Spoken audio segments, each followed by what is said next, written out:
ጌታቸው አንዱ ያለው በጣም አስገራሚ ነገር ምንድነው? አብይ አህመድ ከሻዕቢያ ጋር የመተባበር ፍላጎት አልነበረውም ይላል። ይሄ ማለት እንግዲህ ኢንታየርሊ አብይ አህመድ ጋብዞት ነው ወደ ትግራይ የገባው ሻዕቢያ የሚለውን ትርክት ነው ወይም ደግሞ የሚለውን ግንዛቤ ነው ቻሌንጅ እያደረገ ያለው ጌታቸው። ሰው የተከፈተ በር አግኝቶ ነው እንጂ እኮ አብይ ጋብዞት ወይም ፈልጎት አይደለም። ከሻዕቢያ ጋር አብይ የመተባበር ፍላጎት አልነበረውም። ካለመተባበር ላስቆመው አልችልም ብሎናል። ዜርፎር ሊያስቆመው ስላልቻለ ነው ሻዕቢያ ያንን ሁሉ ወንጀል የፈጸመው ነው ጌታቸው ያለው።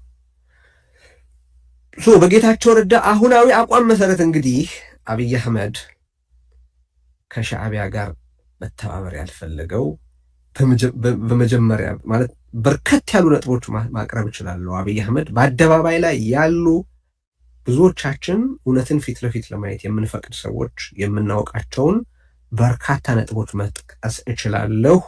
አብይ ከሻዕቢያ ጋር መተባበር ፍላጎቱ፣ ፈቃዱ፣ ናፍቆቱ፣ ጥረቱ እንደነበር የሚያሳዩ እንግዲህ ጌታቸው እያለ ያለው አብይ አህመድ በመጀመሪያ የፓርላማ ንግግሩ ለሻዕቢያ ጥሪ ያደረገው ከሻዕቢያ ጋር መተባበር ስለፈለገ አይደለም ነው።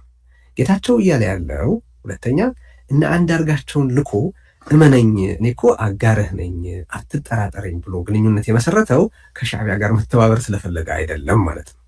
ሶስተኛ የአገሩን ውስጥ ሽኩቻ ከመፍታትና የፓርቲው ውስጥ ልዩነትን አቻችሎ አገርን የማስቀጠል ተልዕኮ ከመወጣት ይልቅ ስልጣን በያዘ በጥቂት ወራት ውስጥ ጅዳ ሄዶ ምስጢራዊ ውል የተፈራረመው ከሻዕቢያ ጋር መተባበር ስለሚፈልግ አይደለም በጌታቸው ረዳ አሁናዊ አቋም መሰረት። አራተኛ ወዳጅ አገርን በመሰለል ብሎ እርሱ ወደ ስልጣን ከመምጣቱ በፊት ሻዕቢያ ጠላት ተብሎ በተፈረጀበት ወቅት የሻዕቢያን ምስጢራዊ እንቅስቃሴ ለማወቅ አገራዊ ግዴታቸውን የተወጡትን የደህንነት ባለሙያዎች ወዳጅ አገርን በመሰለል ብሎ ክስ የመሰረተው በጌታቸው ረዳ መሰረት አብይ አህመድ ከሻዕቢያ ጋር መተባበር ስለፈለገ አይደለም። አስገራሚ ነገር ነው። አምስተኛ በኒውዮርክ ታይምስ ዘገባ መሰረት እንኳ በይፋና በድብቅ ከ14 ጊዜ በላይ ከኢሳያስ ጋር አብይ አህመድ የተገናኘው ከሻዕቢያ ጋር መተባበር ስለፈለገ አይደለም በጌታቸው ረዳ አቋም መሰረት። ስድስተኛ ኢሳያስ 2 ጊዜ እንደውም ከዚያ በላይ በምስጢር አዲስ አበባ መጥቶ ስለ ጦር ቅንጅቱ ከአብይ አህመድ ጋር የተነጋገረው አብይ አህመድ ከሻዕቢያ ጋር መተባበር ስለፈለገ አይደለም በጌታቸው ረዳ ግንዛቤ እና አሁናዊ የደሞዝ አቋም መሰረት። ሰባተኛ የሻዕቢያው የደህንነት ሰው አብርሃ ካሳን ጨምሮ በርካታ የሻዕቢያ የወታደርና የደህንነት ሰዎች ወደ ኢትዮጵያ በገፍ እየወጡ እየገቡ የፕሮፓጋንዳ የሎጂስቲክስ እና የጦር መሳሪያ ቅንጅቱና ቅንብሩ የደረሰበትን ደረጃ ይቆጣጠሩ ያጠኑና ይገመግሙ የነበረው አብይ አህመድ ከሻዕቢያ ጋር መተባበር ስለፈለገ አይደለም በጌታቸው ረዳ አሁናዊ አቋም መሰረት። ስምንተኛ አብይ በተደጋጋሚ ሳዋ በመሄድ ወታደራዊ ስልጠና ይሰጣቸው የነበሩ የኢትዮጵያ ወታደሮችን የጎበኘው አብይ ከሻዕቢያ ጋር መተባበር ይፈልግ ስለነበር አይደለም በጌታቸው ረዳ አቋም እና መረዳት መሰረት፣ የአሁን አዲስ አቋሙ መሰረት ማለት ነው፣ ብልጽግናዊ አቋሙ መሰረት። ዘጠነኛ የኢትዮጵያ የደህንነት ተቋማትን በሻዕቢያ ሰዎች እንዲወረሱ በሩን የከፋፈተውና ድጋፋቸውን በገፍ የተቀበለው አብይ አህመድ ከሻዕቢያ ጋር መተባበር ስለፈለገ አይደለም በጌታቸው ረዳ አተያይ መሰረት። አስረኛ የግንባሩን ማለትም የኢህአዴግን አባላትና የትግራይ ተወላጆችን በጅምላ የቀንጅብ እያለ ኢሳያስን ግን ሚሊኒየም አዳራሽ ጠርቶ ኢሱ አስብሎ እንደዛ ባለ ደረጃ የሪብራንዲንግ ስራ የሰራው አብይ አህመድ ከሻዕቢያ ጋር መተባበር ስለፈለገ አይደለም በጌታቸው ረዳ የአሁን አቋም መሰረት። 11ኛ የትግራይ ተወላጆችን እንደ ዜጎች ሳይቆጥር የኤርትራ የውጭ ጉዳይ ሆኜ ተሹሜያለሁ ያለውና ከአብይ አህመድ ከኢሳያስ ጋር በአደባባይ ቀለበት ያሰረው አብይ አህመድ ከሻዕቢያ ጋር መተባበር ስለፈለገ አይደለም።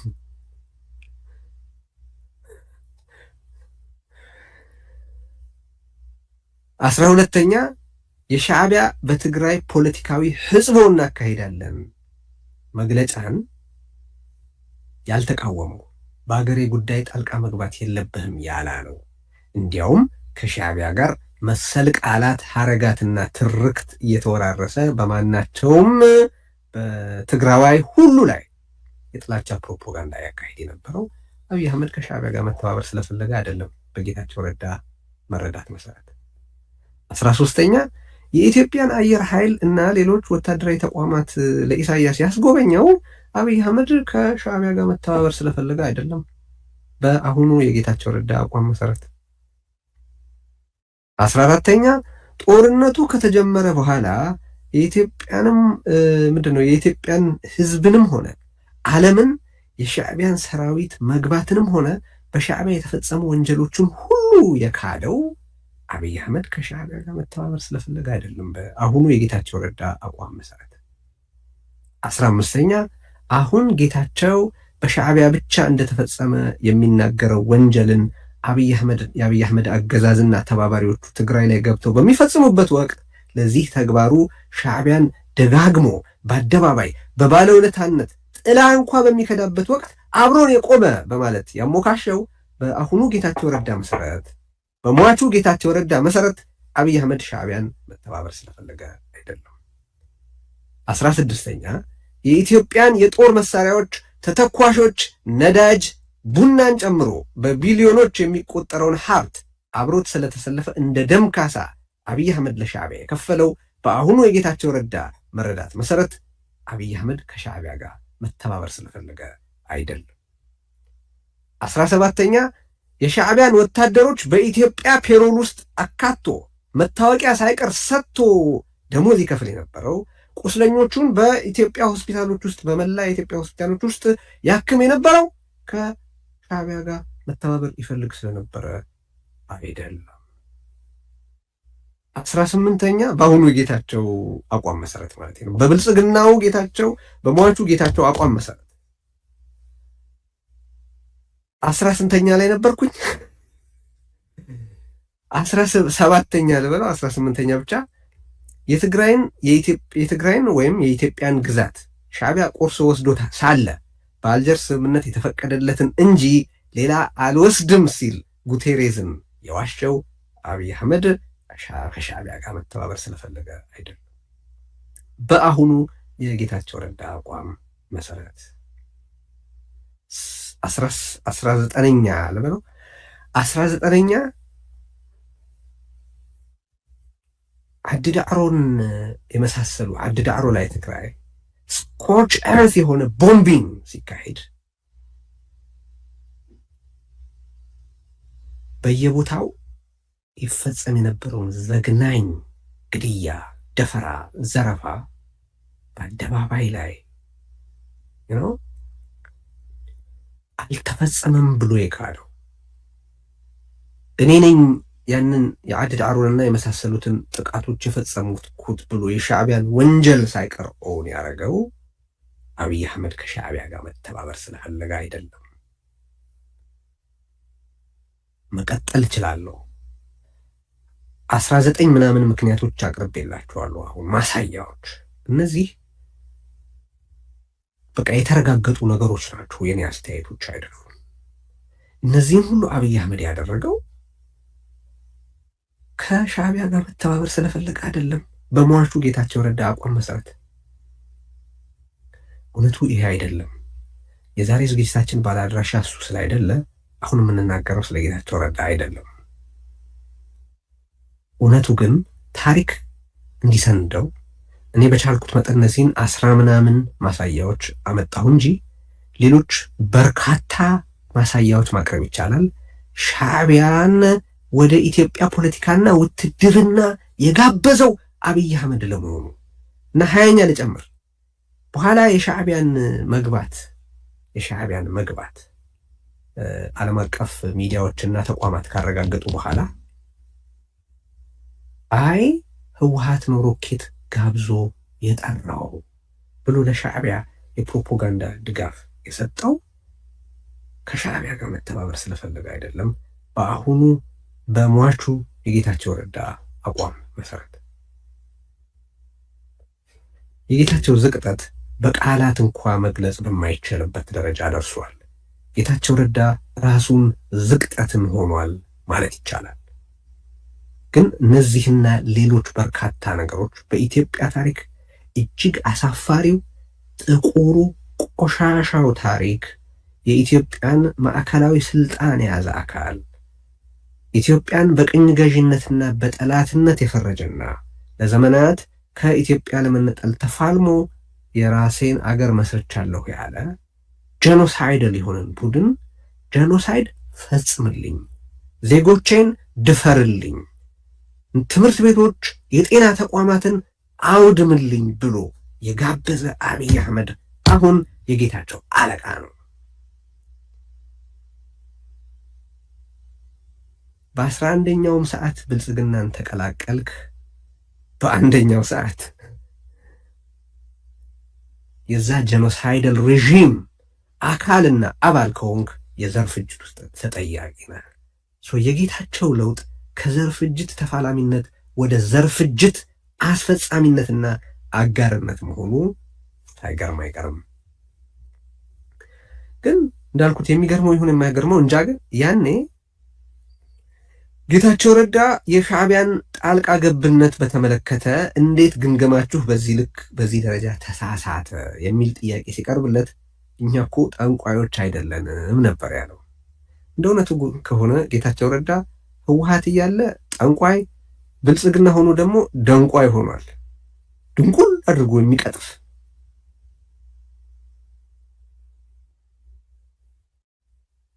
አንዱ ክሌም እዚህ ላይ ዲባንክ ያደረግ ነው አብይ አህመድ ከሻዕቢያ ጋር የመተባበር ፍላጎት አልነበረውም የሚለውን እልም ያለ ቅጥፈት፣ ወራዳ ቅጥፈት ነው።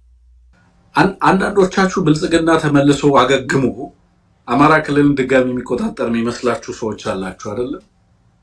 ኦኬ፣ ጀነራል ተፈራን መጠየቅ አይጠበቅባችሁም። እኔ ልነግራችሁ እችላለሁ። ዳግም አማራን ብልጽግና የሚያስተዳድርበት ዘመን አብቅቷል። ኦኬ፣ በምንም ተአምር ብልጽግና አማራን የሚገዛበት ጊዜ አብቅቷል። በምንም ተአምር አንፈቅድለትም። ይሄ መታወቅ አለበት። በምንም ተአምር ይሄንን የሚያደርግበት አቅም አይኖረውም። ብልጽግና ሰሞኑን የሚያደርገው እንቅስቃሴ አለ። አዎ፣ በተለያዩ አካባቢዎች ላይ የሄደ ምናምን ህዝብ ውይይት ምናምን ለማድረግ ምናምን። አዎ፣ ብልጽግና ለማጥቃት በሚመጣባቸው አካባቢዎች ላይ ፋኖችን አያገኝም። አዎ፣ ለምን? ፋኖ የሚሰራውን ስራ እየሰራ ስለለው ማድረግ ያለበትን ነገር መቼ፣ በምን አግባብ፣ እንዴት ማድረግ አለብኝ የሚለውን ነገር ነግቶ ልናይ ወይንም መሽቶ ልናይ እንደተባለው አይነት ሆኖ እናየዋለን። አንድ ግን በእርግጠኝነት የምነግራችሁ ነገር የስ ለብልጽግና የሚገብሩ ልሂቃን አሉ። የስ የብልጽግና እግር ላይ ተነጥፈው የምናያቸው ሰዎች ይኖራሉ። ምንም ጥርጥር የለውም። ግን ደግሞ ብልጽግና ዳግም አማራን አይገዛም። አይደለም አማራን ኢፌክቲቭሊ ኢትዮጵያን ከዚህ በኋላ ተቆጣጥሮ መግዛት የሚችልበት እድል የለውም። በሁሉም መመዘኛ ናና በፋክት ሞግተኝ። ያስተዳድራል፣ ኢፌክቲቭ ኮንትሮል አለው ካልክ ናና ፋክት ይዘማና ሞግተን። ክፍት ነው የኛ ሚዲያ። ይኸው 24 ሰዓት ስልክ ቁጥራችን አለ። ደውል፣ መቅረብ ፈልጋለሁ በል፣ ናናን ሞግት። ብልጽግና ዳግም አይደለም አማራን ሌላውን የተቀረውን የሀገሪቱን አካባቢ መግዛት አይችልም። ኢትስ ኦቨር። ኦኬ፣ አማራ ትግራይን ማስተዳደር አይችልም። ሄዶ ያውቃል የትግራይ አብይ አህመድ እናንተ አምበል ሄዶ ያውቃል ትግራይ? ዲሴምበር 2018 ዓ.ም ነበር ትግራይ ሄዶ። ኦኬ፣ that was the last time he visited ትግራይ and ሚኒሊክ ትግራይ 6 ወር ጦር መርቶ ሄዶ 6 ወር ይቆዩ ነበር አጤ ሚኒሊክ አይደለም? አብይ አህመድ አንድ ቀን ጎንደር ገብቶ የሚመጣ ትልቅ ዘፈን ነው አይደለም? because he's not አይመራም በቃ ህዝቡ። ኦኬ፣ ሶ በሰሞኑ ጋጋታና ጫጫታ ኦኬ ተፈቅዶልህ ነው የምታደርገው እያንዳንዱን ነገር ቤት ገብተህ ቤት እንደምትወጣ ተፈቅዶ ታውቆ። ኦኬ፣ ለምን ዓላማም እንደሆነ ጊዜው ሲደርስ ታየዋለህ። ኤኒዌይ ይሄንን ማድረግ አይችልም። እየወጣ ጀነራሉ አይቀር ምኑ አይቀር ይደነፋል። ይደንፋ ገትረን እንዳይንቀሳቀስ አድርገን ይዘነዋል። ወዴትም መሄድ አይችልም ነው እያለ ያለው ጀነራል ተፈራ።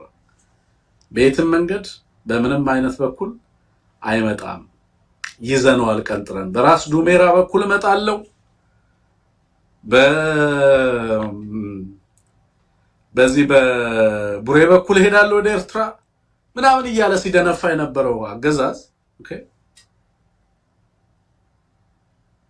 እንዳይንቀሳቀስ ተደርጎ ሙሉ ስምሪቱ ሙሉ መተራመስ ውስጥ ገብቶ አማራ ክልል ማን ወዳጅ ማን ጠላት አዳራሽ ውስጥ ከማን ጋር እንደተሰበሰበ በማያቀበት ሁኔታ እየተተራመሰ ይገኛል ነው።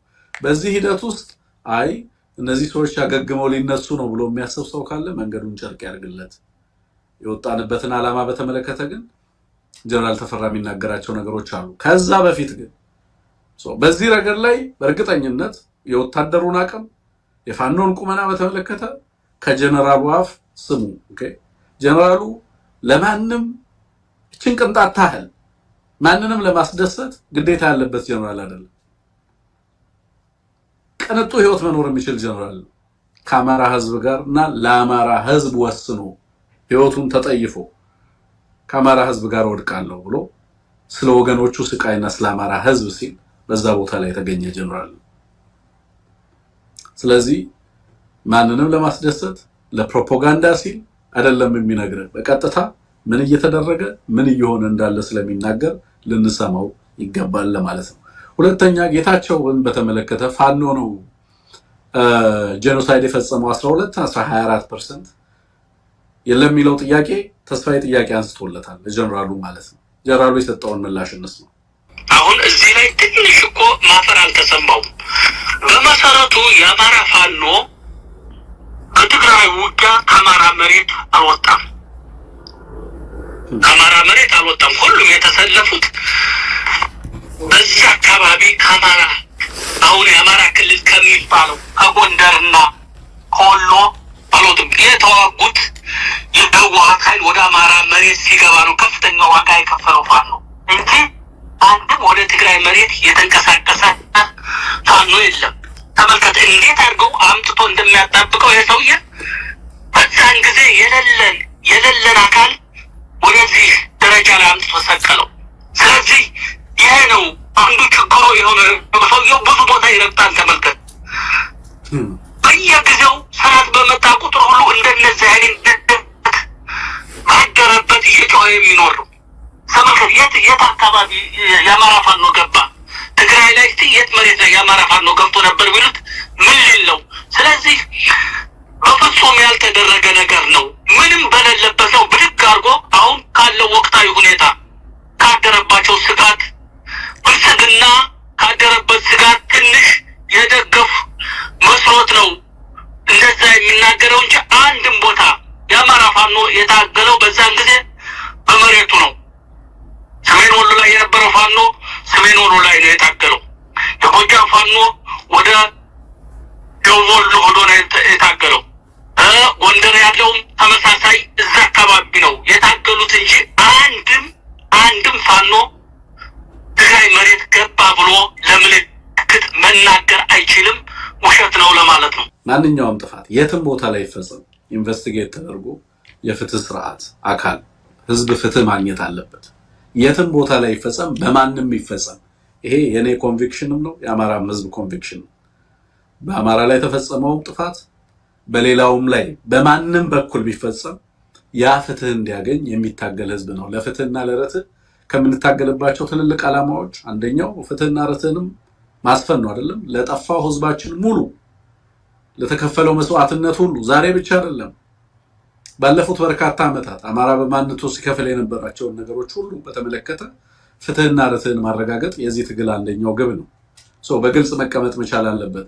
ሌሎች ላይም የተፈጸመ ግፍና በደል ካለ በየትኛውም አገዛዝ በስርዓቱም ከስርዓቱ ውጪ የታጠቀም ኃይል ካለ ተጠያቂ የሚሆንበት ሁኔታ እንዲመቻች የአማራ ህዝብ ለዚህ ያለሰለሰ ተጋድሎ ያደርጋል።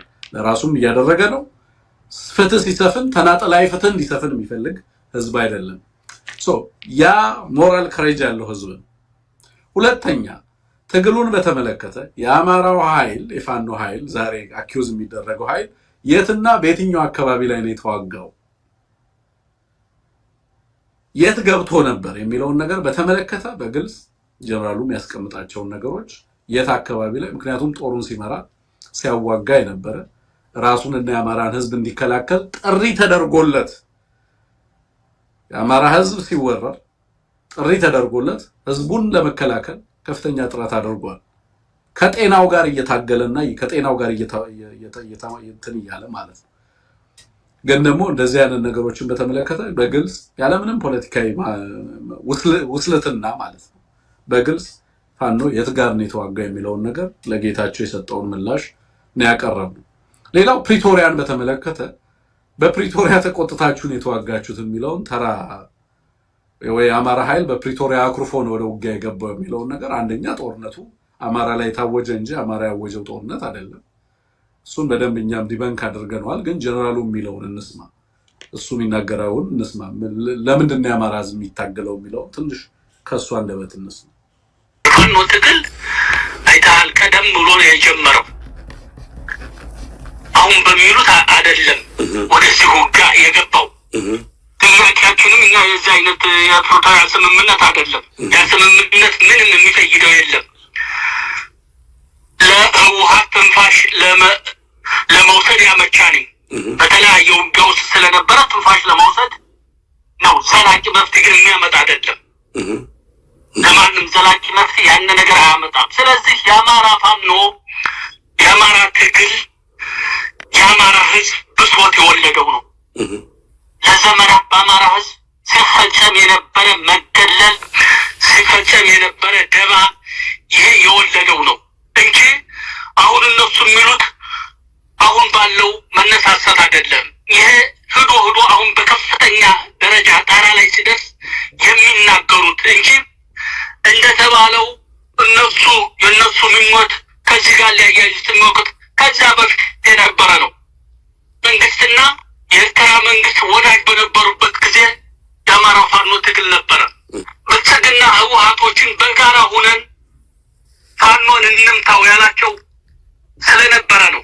በጋራ ሁነን ፋኖን እንምታው እኮ ብሏቸው አንመታም አናደርገውም ብለውታል። ምን ስለሆነ ነው? ስለነበር ነው። ስጋት ስለፈጠረበት ነው። ስለዚህ ምንም የሚገናኝና የሚጣበቅ በሌለበት ነው ብልጽግናን ለማስደሰት አሁን አለችው ህይወቱ ጋር ተለጥፎ ለመኖር ራሱን ችሎ ሊሄድ ስለማይችል የሚደሰኩረው እንጂ ምንም የተያያዘ ሀቅ የለው ለማለት ነው። ጌታቸው ይህንን ነገር ያለው በትላንትና ሀሳብ ሰተንበታል። አንደኛ የትርክት ሰለባ ነው ጌታቸው። አማራን በተመለከተ የያዘውን ትርክት ሊቀይር አልቻለም። ያደገበትን አብይ አህመድን በተመለከተ የያዘውን ትርክት ቀይሯል። በጦርነቱ ወቅት የነበረውንም አብዛኛውን ሬቶሪክ ቀይሮታል። አሁን ሲናገር ስሰማው አማራን በተመለከተ ግን ያደገበትንና የኖረበትን የጥላቻ ትርክት መሻገር አልቻለም። ሲተናነቀው መለከታለሁ። እሱን በተመለከተ ሰው የእያንዳንዱ ነገር ሴንትር ኦፍ ግራቪቲ ራሱን አድርጎ ነው የሚመለከተው የነበረው እና ልክ ፕሪቶሪያ ስለተስምምነት ሲመጣ አማራው ያኮርፋል ነው የእሱ ኤክስፔክቴሽን። ግን አማራው ከፕሪቶሪያ በፊትም ጦርነት ውስጥ ነው፣ ከፕሪቶሪያ በኋላም ጦርነት ውስጥ ነው፣ አሁንም ጦርነት ውስጥ ነው። ቀደም ብሎ አብይ አህመድ ወደ ስልጣን ከመምጣቱም በፊት በተለያየ ቦታ ላይ ፍጅትን ያስተናግድ የነበረ ህዝብ ነው። በጣም ከበቂ በላይ ምክንያት ያለው ህዝብ ነው። ራሱን ለመከላከል ራሱን ከጥፋት ለመታደግ ግዴታ ውስጥ የገባ ህዝብ ነበር ማለት ነው። ግን ደግሞ እንደዛም ሆኖ በጣም አስገዳጅ የሆኑ ምክንያቶች ቢኖሩ ራሱን ለመከላከል አስገዳጅ ሁኔታ ውስጥና አደጋ ውስጥ የገባ ቢሆንም ግን ራሱን ለመከላከል ትጥቅ አንስቶ የሚዋጋውን አካል መርጦ ጦርነት አላወጀም። ወረረኛ አማራ የሚል አካል አታገኙም ከዚህ በፊት አይደለም። ከጦርነቱ በፊት ለምሳሌ አማራ ወሮናል፣ አጥቅቶናል የሚል ማህበረሰብ ለማግኘት በጣም አዳጋች ነው፣ እውነት ለመናገር ማለት ነው። ግን በጣም በርካታ ምክንያቶች ነበሩት። በየአካባቢው ሲገደል ራሱን ለመከላከል አስገዳጅ ሁኔታዎች ነበሩበት። ግን ያንን አላደረገም። አይ ቲንክ አትሊስት ሰንሰብል የሆነ ነገር መናገሩ ተገቢ ነው ብዬ ስለማምን ነው።